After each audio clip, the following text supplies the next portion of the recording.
Inner Peace Press, bringing soul stories to life. Hello and welcome to the Inner Peace Press YouTube channel. Very happy that you are here today watching this video with Anessa Arehart, the author of Inner Peace Press's latest publication, Finding Everyday Magic, A Journey of Hope and Healing Through Nature. Welcome, Anessa. Thank you, Heather. I'm so happy to be here. That's great. So I thought it would be nice just to ask you a couple of questions about your book so that readers and potential readers could know a little bit about it. Can you tell us what was the impetus for you to create this book? Like, where did it start? Well, I wish this was a more flowery answer, but frustration. I was so frustrated with my brain injury, and it was my therapist. Actually, gosh, we're starting off on kind of a dark note, but my therapist died and I loved him dearly. He helped me so much. And I was seeing him mainly because of great frustration of being misunderstood. My brain injury, I couldn't explain it. The doctors didn't seem to understand it. You would think with a couple million per year just in the United States alone, people would understand the brain a little bit better, but they don't. And I had a lot of anger and frustration, and I found this lovely, lovely man that helped me work through it all. And I kept telling him, I just wish that I could express myself better. And he helped me find the words, helped me kind of find my voice. And then I said, you know what, I think I'm going to write a book about this one day, because I cannot be the only person feeling so frustrated. And I think he helped me figure out my path for healing. I knew it, I just didn't know how to get it all together because my brain was so scattered, and he really helped me. So I loved that man. He helped me out of a dark place. He said he believed in me. I was going to be able to do it. He said, if anybody does it, you're going to do it. And then I got a bit better, quit seeing him. And then soon after, he passed away. And it was my last thing that the last conversation we had is he said, I'm going to be looking forward to that book one day. So I'm fulfilling a promise to a man that I truly feel saved my life. Wow, that is certainly powerful. Thank you so much for sharing that. Sure. Yeah. So it took a few months for us to put the book together. First, we started by picking out pictures, and then you started writing. So I would like to listen a little bit about what were your biggest challenges during that time. So it's a twofold question. One is the challenge about the writing part, and the other was a challenge about if there were any challenges about which pictures to choose. Oh gosh, absolutely. Here comes my rooster, by the way. So maybe we'll get an appearance by my rooster, JP. Yes, because of the brain injury, I have still a lot of mild cognitive issues, organizational skills. I cannot say as I have ever been the most organized person in the world, but I was a pretty organized person. And afterwards, I really had a hard time with, well, my memory is still a little bit odd, but also thinking in linear terms. And so when I'm sharing the story of my brain injury, a lot of times the story, well, my history is all mixed up. My timeline is really screwed up, and big chunks are missing. And so it doesn't seem like 8 years. It seems like maybe 3.5 years, big chunks missing. I have the stories, I've written stories down, but just organizing all my thoughts before I could even think about trying to write it down seemed quite overwhelming. And I think that's when you and I started our conversation, and you were so helpful saying, do a timeline, just do a little outline, an outline.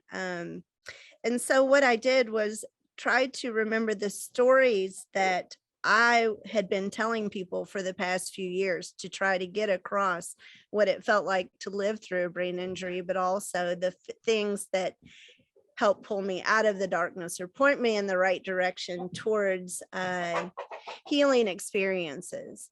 And so it was very difficult for me to get organized, but with your encouragement and just taking very bite-sized little homework assignments, almost is the way I looked at them when you gave them to me, helped me get an idea together. And then it started seeming less overwhelming, and it was little tiny chunks. So that really helped. Now, the photos are a completely different ball game. That was just complete madness. And I'm surprised you didn't go running into the woods away from me on that project, because as you know, and as we state in the book, I'm not a professional photographer. These photos were never intended to become a book. They were a means to get mindful in nature, to slow down, to focus, to meditate on things that brought me hope and healing.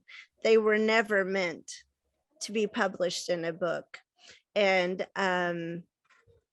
I don't understand. I just learned what raw meant on my camera the other day. So some of them are very small, pixelated. Here comes the rain, which is actually quite lovely.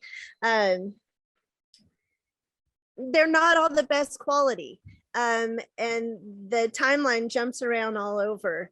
And some of them were on my phone and some of them were on my computer. And I had 2 computers and 2 phones, at least 2 phones through the process of the 8 years. Nothing was organized.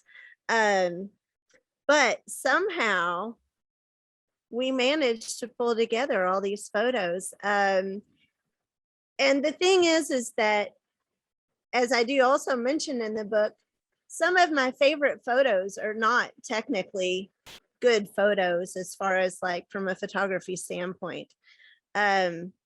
It's really truly more about the moment that I was having and capturing that little bit of magic and trying to take it home with me.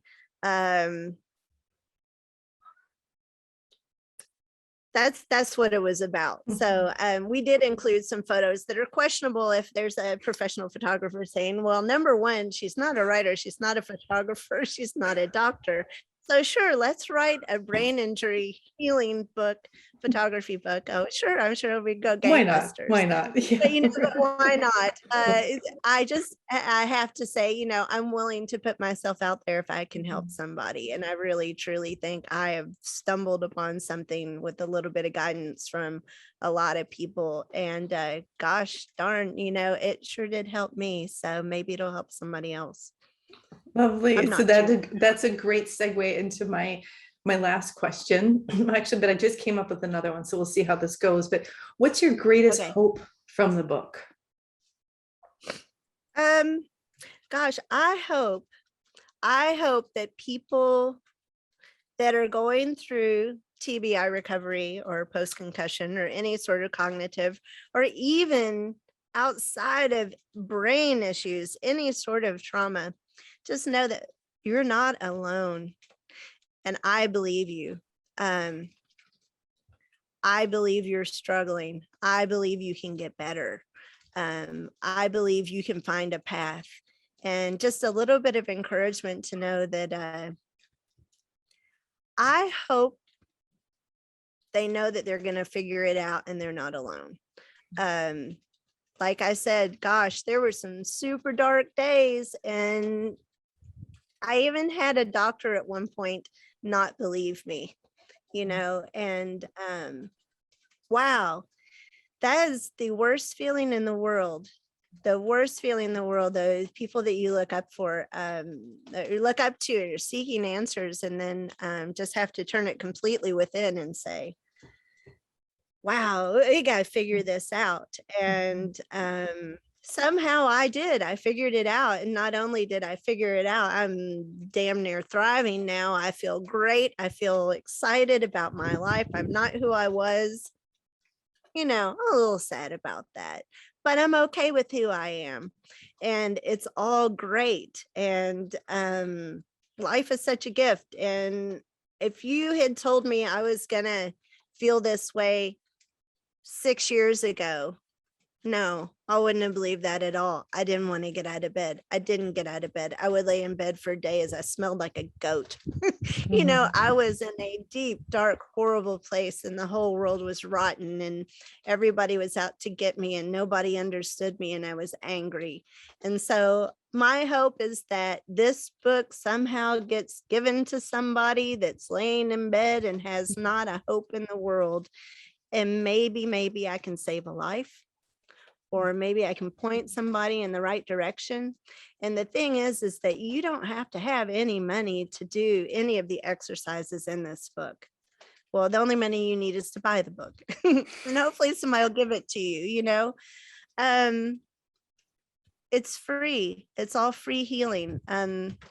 It's just plugging into it and believing it. And so that is my hope in 1 million words or less. Nice. Lovely. That's a great way for us to end, I think, this introductory video to your book, Finding Everyday Magic, which is available on innerpeacepress.com and bookstores near you. Please do like and subscribe to this YouTube channel so that you can find more videos with Anessa and other authors. Thanks for tuning in. And thank you, Anessa, for your time. Thank you, Heather. Thank you for everything. And thank you for what you're doing and helping people like myself share their transformational journeys. I think you're doing very important work, and what a gift you are. Thank you. Well, thank you. Thank you. And you're welcome. All right.